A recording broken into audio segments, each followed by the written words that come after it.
오늘은 마가복음 14장 22절로 32절까지 말씀을 교독하겠습니다. 마가복음 14장 22절로 32절까지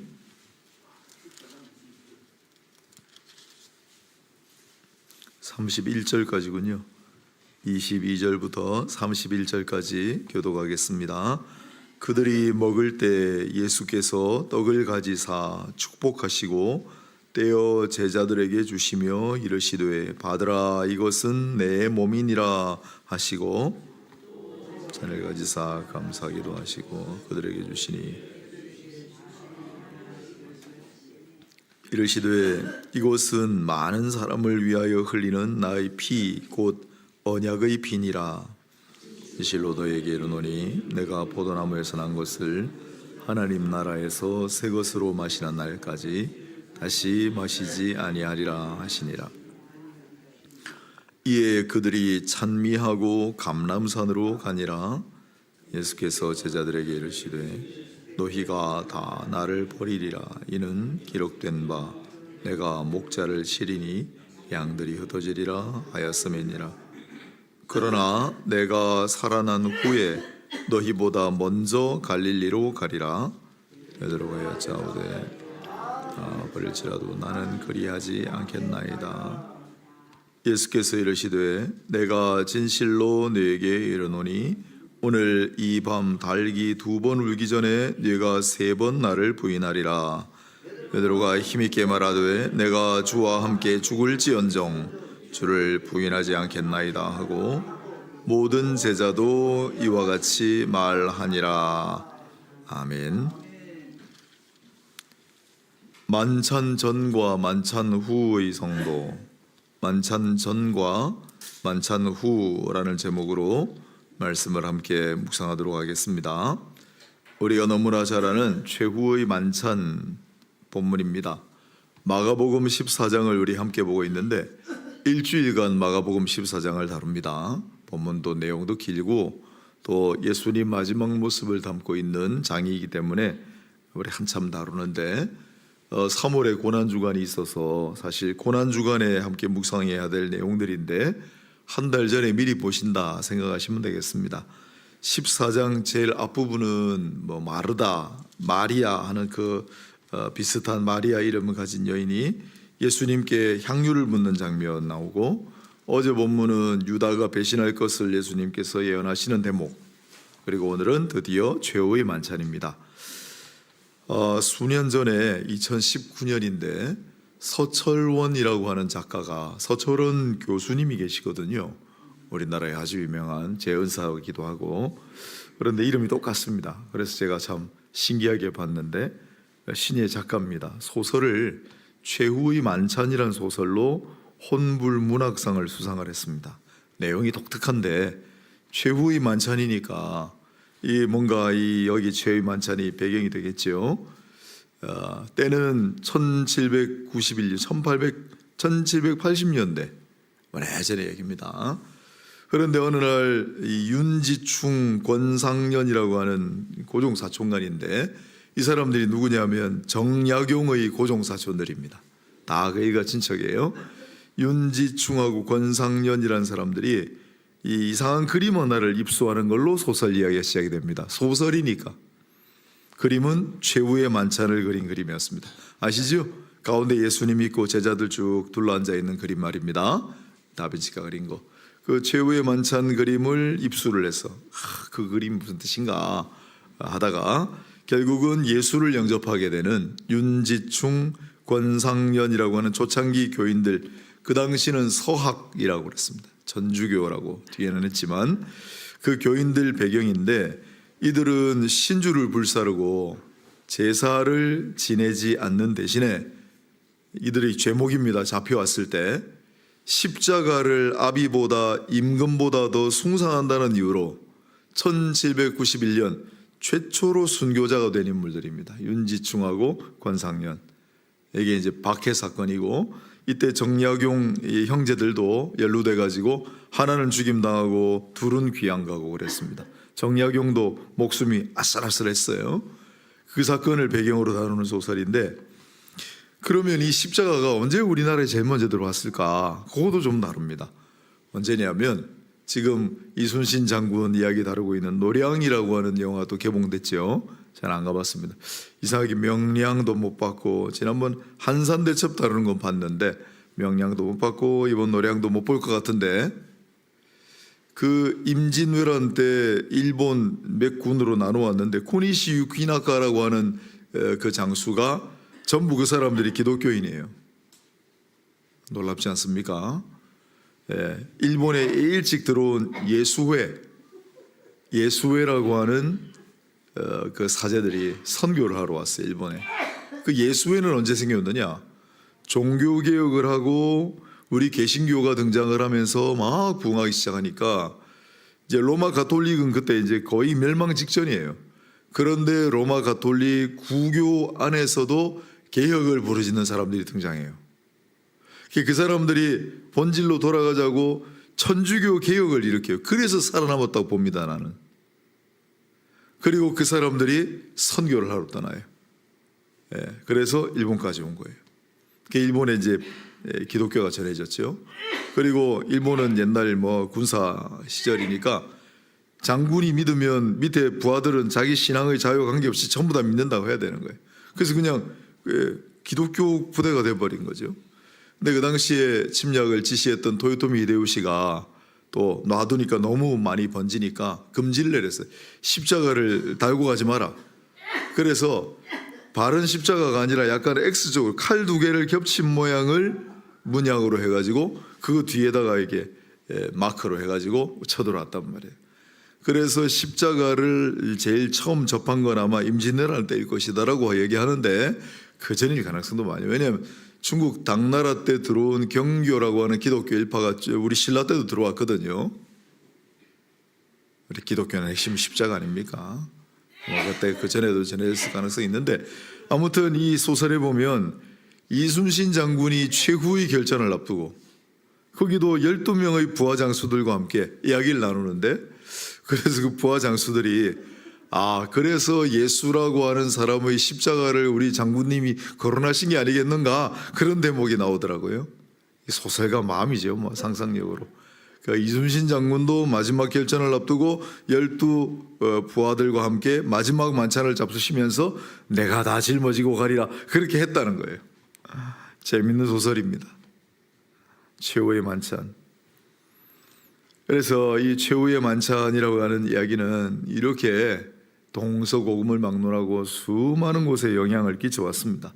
그러면 실제 최후의 만찬 때는 어떤 일들이 있었는지 늘 우리 아는 얘기지만 오늘 시간 되는 대로 좀 꼼꼼하게 한번 살펴보도록 하겠습니다. 도대체 최후의 만찬이 무슨 이야기길래 이순신 장군까지 다 이게 거론이 되는지. 자, 예수께서 이 땅에서 제자들과 마지막으로 함께 하신 유월절 만찬을 가리키는 말이 최후의 만찬입니다. 유월절엔 양을 잡아서 함께 모인 특히 순례객들이 함께 식사를 했습니다. 그런데 이날만큼은 여느 때 유월절과 조금 달랐습니다. 축복으로 시작해서 감사로 마쳤기 때문인데, 먼저 22절을 보세요. 그들이 먹을 때 유월절 만찬을 이제 먹는다는 겁니다. 예수께서 떡을 가지사 축복하시고, 이게 또 이상해요. 왜 양고기가 아니고 떡일까? 유월절 만찬은 양고기가 주식이에요. 그런데 양을 떼어 주신 게 아니라 떡을 떼어 주셨어요. 떡을 가지사 축복하시고 떼어 제자들에게 주셨다. 축복하다라는 말이 중요합니다. 축복하다라는 말이 중요합니다. 그래서 이 최후의 만찬은 축복으로 시작해서 감사로 마쳤다, 이렇게 기억하셔야 돼요. 빵은 빵이죠. 빵은 축복하시고 나눠주셨는데 율로게요. 이게 구약의 송축이란 말입니다. 우리가 금요일 배웠습니다. 시편 134편 1절은 보라, 밤에 여호와의 성전에 서 있는 모든 종들아 여호와를 송축하라. 성소를 향하여 너희 손을 들고 여호와를 송축하라. 하나님을 찬양하라는 뜻입니다. 시편 135편 1절도 할렐루야 여호와의 이름을 찬송하라 여호와의 종들아 찬송하라.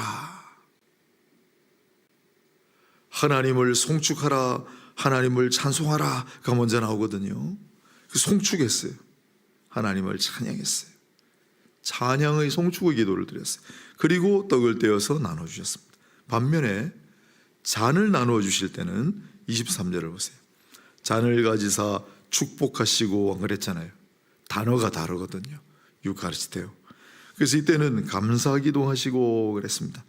잔을 가지고 나누어 주실 때는 감사기도 하시면서 나눠 주셨어요. 시편 아까 134편 135편 했는데 시편 136편 이어지는 구절은 할렐루야 하나님께 감사하리로다 이렇게 되어 있습니다. 이것이 영적 원리입니다. 우리 바로 이 앞의 내용에 특히 이 당신의 몸을 떼어주시고 하는 이 대목과 관련되는 게 오병이어예요. 오병이어의 기적할 때는 예수님께서 몇 개 안 되는 물고기와 떡을 축복하시고 나누어 주셨다 이렇게 돼 있어요. 그런데 뒤에 칠병이어 기적이 또 있지요. 이방 지역에서 했던 칠병이어 기적 때는 마태는 그걸 감사기도하고 떼어 나눠 주셨다라고 구별해서 설명합니다. 이게 바로 축복하고 시작해서 감사하고 마치는 앞에 이야기들은 전부 여기 예고편이에요. 예수님께서 마지막 만찬 잡수실 때 축복하시면서 떡을 떼어 주시고 그리고 감사기도 하시고 잔을 나누어 주셨습니다. 시편도 여호와를 송축하라 다음에 여호와께 감사하라 이렇게 되어 있습니다. 송축하라 감사하라가 번갈아 가면서 계속 나옵니다. 이게 영적 원리고 예수께서도 보여주신 원리고 최후의 만찬 때 나타났던 원리입니다. 우리도 마땅히 그러해야 합니다. 우리에게 성전을 주셨습니다.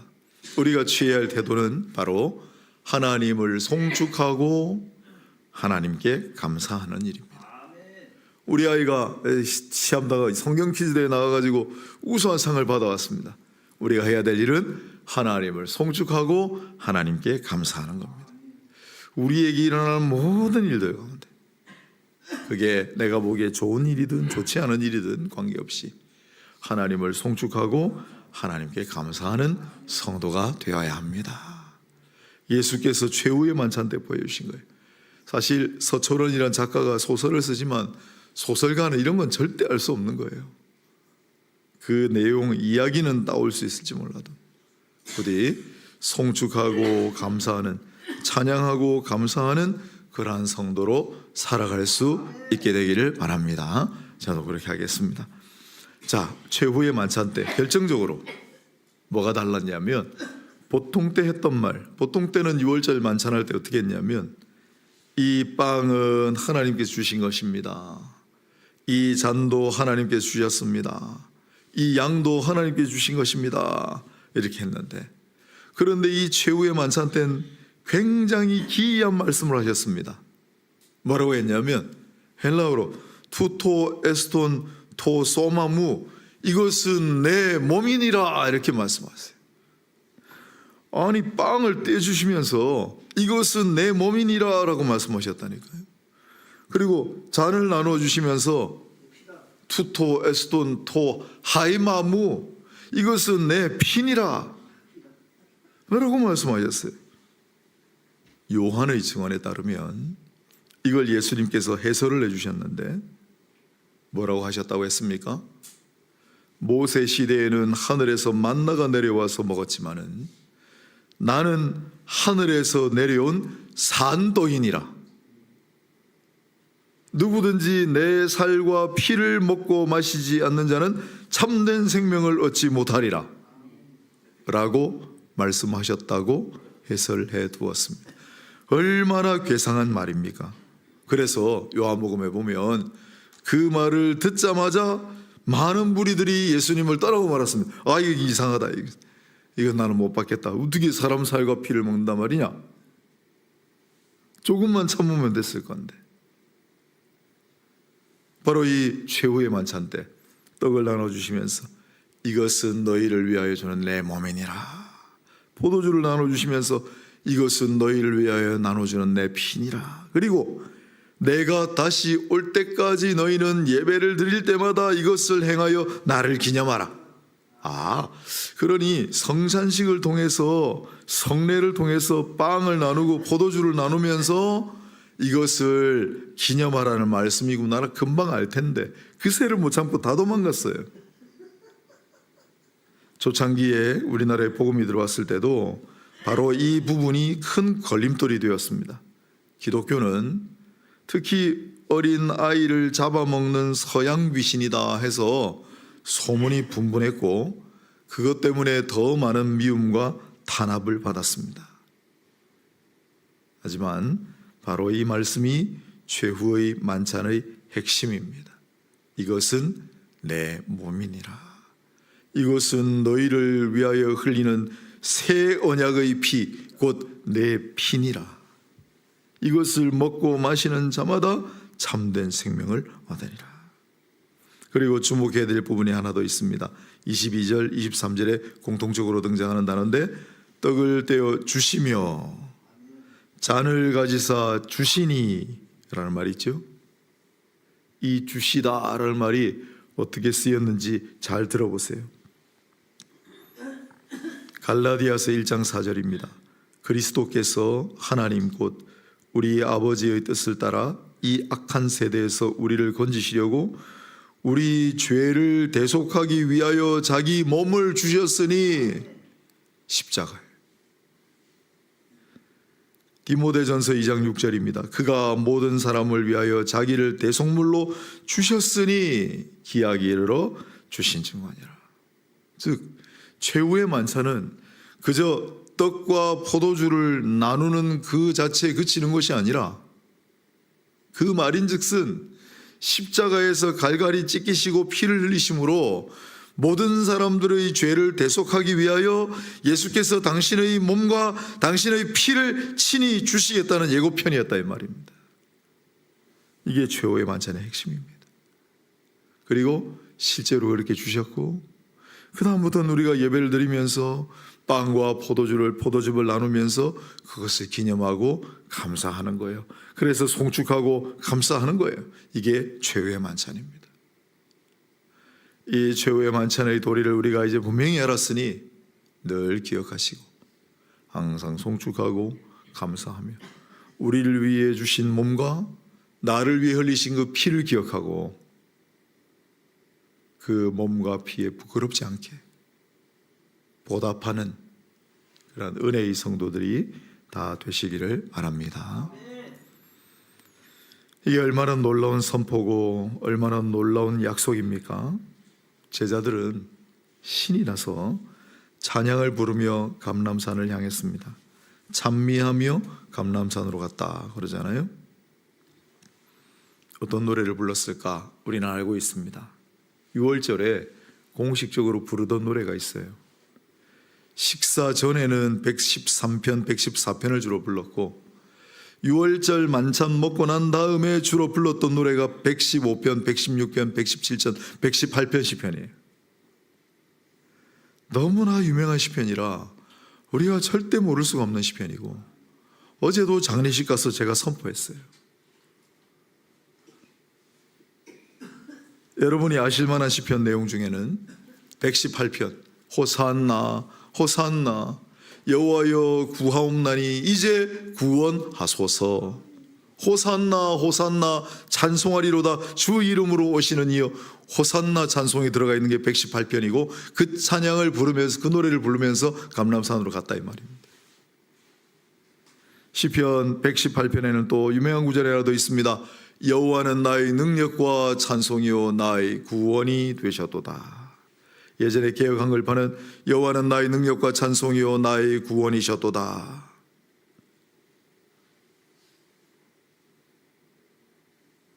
입관에 들어가면 여러분 사랑하는 분이 돌아가셨을 때 입관 들어가잖아요. 입관 예배 말고 입관 들어가면 이렇게 마지막으로 얼굴 뵙고 얼굴도 이제 감쌉니다. 그런 다음에 그 위에다가 덮는 종이가 있어요. 하얀색 종이. 거기에 빨간 십자가가 쭉 그려져 있습니다. 이건 전국 각지에 공통이고 납품하는 데가 한 군데인가 봐요. 좌우로 신구약 성경이 적혀 있다고 제가 얼마나 많이 이야기했습니까? 신약 성경 구절은 뭐라고요? 수고하고 무거운 짐진 자들아 다 내게로 오라 내가 너희를 쉬게 하리라. 마태복음 11장 28절. 구약의 구절은 뭐라고요? 여호와는 나의 능력과 찬송이요 나의 구원이 되셨도다. 시편 118편 14절 구절이 딱 적혀 있습니다. 6월절 만찬을 먹고 사람들은 이 노래를 부르면서 다녔다는 거예요. 뿐만 아니라 시편 116편에도 우리 장례식 할 때 많이 언급하는 구절이 있습니다. 그의 경건한 자들의 죽음은 여호와께서 보시기에 귀중한 것이로다. 여호와여 나는 진실로 주의 종이요 주의 여종의 아들 곧 주의 종이라 주께서 나의 결박을 부셨나이다. 진실로 나는 주의 종이요 주의 여종의 아들 곧 주의 종이라. 왜 이렇게 반복했는 줄 아세요? 이게 노래라 그래요. 후렴처럼 반복되는 거예요. 시편 115편 여호와여 영광을 우리에게 돌리지 마옵소서 우리에게 돌리지 마옵소서 오직 주는 인자하시고 진실하심으로 주의 이름에만 영광을 돌리소서. 앞부분에 반복해놨죠. 노래라 그래요. 여호와여 우리에게 영광을 돌리지 마옵소서 여호와여 우리에게 영광을 돌리지 마옵소서. 그런 노래 부르면서 감람산으로 갔다는 거예요. 신이 나서 감람산으로 갔습니다. 그런데 이 좋은 분위기를 와장창 깨버리는 말씀 한마디가 떨어졌어요. 예수님께서 말씀하십니다. 너희가 다 나를 버리리라. 27절. 앞서 여기에 같이 밥 먹고 있는 중에 한 사람이 나를 팔리라. 그게 누굽니까? 몹시 당황했었죠. 그런데 이제 나를 파는 자도 있지만 그 이외에 나머지도 전부 다 나를 배신하리라고 말씀하시니 얼마나 놀라고 당황했겠습니까? 행동파 베드로가 즉각적으로 이렇게 반응했습니다. 주님, 다 버릴지라도 저는 절대로 그렇게 하지 않겠습니다. 아니야, 베드로야. 오늘 밤 닭이 2번 울기 전에 너 나를 3번이나 모른다고 배신할 거야. 베드로가 뭐라고 했습니까? 아닙니다. 절대 그럴 일이 없습니다.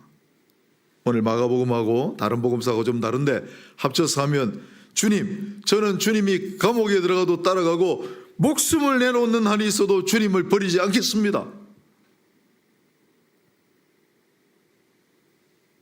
그러자 옆에서 듣고 있던 제자들이 가만히 있었겠어요? 또 저놈한테 선수를 뺏겼네. 속으로 괘씸하게 여기면서 주님 저도 그렇습니다. 주님 저도 그렇습니다.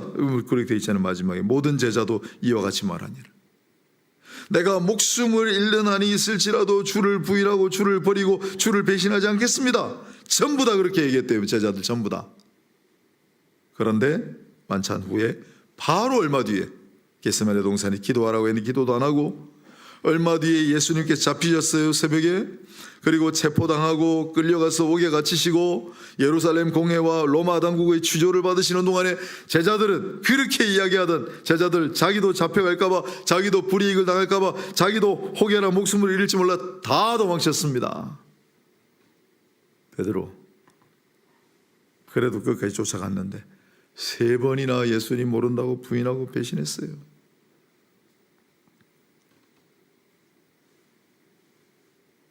그런데 이마저도 이미 예언되어 있느니라 라고 말씀해요. 27절에 보면 나를 버리리라 이는 기록된 바 내가 목자를 치리니 양들이 흩어지리라 하였음이니라. 스가랴 예언입니다. 하나님은 예나 지금이나 인간이라고 하는 피조물이 어떠하다는 것을 잘 알고 계십니다. 예나 지금이나 우리 인간이라는 피조물은 만찬 전이나 만찬 후에나 잘 변하지 않습니다. 만찬 전에 연약하고 죄 많은 인생들이 이 만찬을 통하여 새 언약의 피로 거듭나 충만한 은혜를 입었습니다. 그러나 만찬이 끝나고 나면 다시 돌아가는 거예요. 만찬 전후의 모습이 너무나 달라요. 이사야는 고난받는 종으로 오실 메시아 그리스도는 끝까지 겸손과 온유로 순종과 희생을 감당하시리라고 예언했습니다. 변하지 않아요. 그러나 스가랴는 목자를 치면 그 목자로부터 돌봄을 받던, 목자로부터 복을 받던 양들은 뿔뿔이 다 흩어지기 마련이라고 예언해 두었습니다. 그 말씀대로 제자들은 만찬 가운데 큰 복과 은혜를 누렸지만은, 그러나 그 만찬이 끝나고 다 도망갔어요. 다 예수를 버리고 배신하고 떠났습니다. 우리는 어떻습니까? 우리도 최후의 만찬에 참여하지 않았습니까? 여러분, 영적으로 지금도 최후의 만찬은 계속 이어지고 있습니다. 예배 때마다 성찬식을 통해 이를 기념하라고 하셨으니 우리는 그동안 얼마나 많은 최후의 만찬에 참여했습니까? 우리 그동안 얼마나 많은 성찬식에 참여했습니까? 얼마나 많은 이 영적인 만찬에 참여했습니까? 그런데 만찬 후 우리 모습은 어떻습니까? 오늘은 최후의 만찬 본문으로 만찬과 만찬 후의, 만찬을 체험하고 난 이후에 만찬 후의 모습에 대해서 한번 생각해 보았습니다. 사랑하는 여러분, 우리는 우리를 위하여 살과 피를 내주신 예수 그리스도의 은혜를 충만하게 입었고 부족하다고 말하지 마세요. 그리고 그것을 혹여 잊을세라 예배 때마다 그것을 기념하고 영적으로 최후의 만찬에 지금도 계속 참여하고 있는 자들이에요. 부디 만찬 후에 그 은혜를 깡그리 잊고 도망치고 예수를 버리고 끝까지 맹세를 했음에도 부인하고 배신했던 제자들의 모습을 담지 마시고 만찬 참여했을 때의 모습과 그 만찬 이후의 모습이 똑같은 은혜의 성도로 살아가시기를 바랍니다.